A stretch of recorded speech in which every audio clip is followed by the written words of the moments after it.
So today, I have told you that secant squared x minus 1 divided by secant squared x is equal to sine squared x. You're going to have to show me why it is equal to that. You're going to show me all the steps. This is going to be hard for some of you because you don't show work all the time. But you have to show all your steps. This might be challenging for some of you because you don't know your math rules very well, because you've used your calculator for way too long. So this might be challenging for some of you. My job for the next few days, after I do today's notes, my job for the next couple days is one-on-one help with all of you. Like walking around, where are you getting stuck? Where do you need help? Let me look at your work, because we're going to all be doing these different ways. I can't put up one answer key that works. So my job is going to be just helping you. I'm not going to do it for you, though. You're going to do it, and then I will just guide you and make sure that you can survive. So guidelines, these are just to help you. These are, by the way, this is called verifying trigonometric identities. And this is going to help you. Number 1 is really important. You can only work on one side of the equation.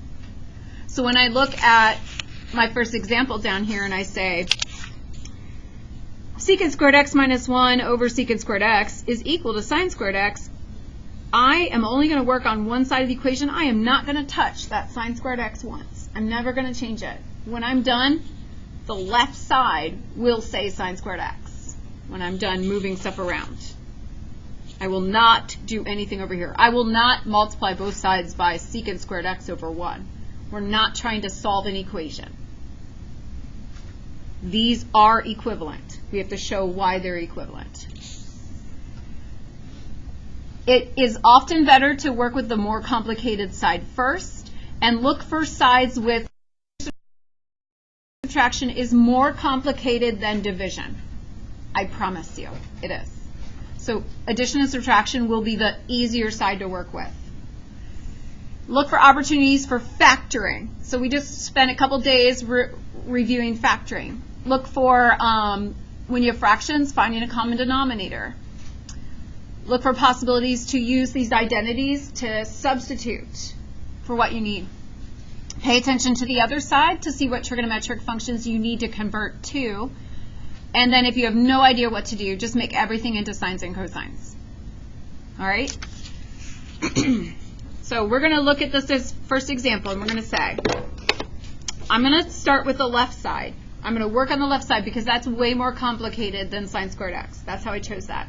And then I put a box around sine squared x so that I remember I'm never, ever going to touch it. It's in a box. I can't get to it. You're going to put an equal sign for every step you do. And every single time you do a step, you're going to write the entire expression. You're not only going to write part of it, the part that you changed. You're going to write the whole thing.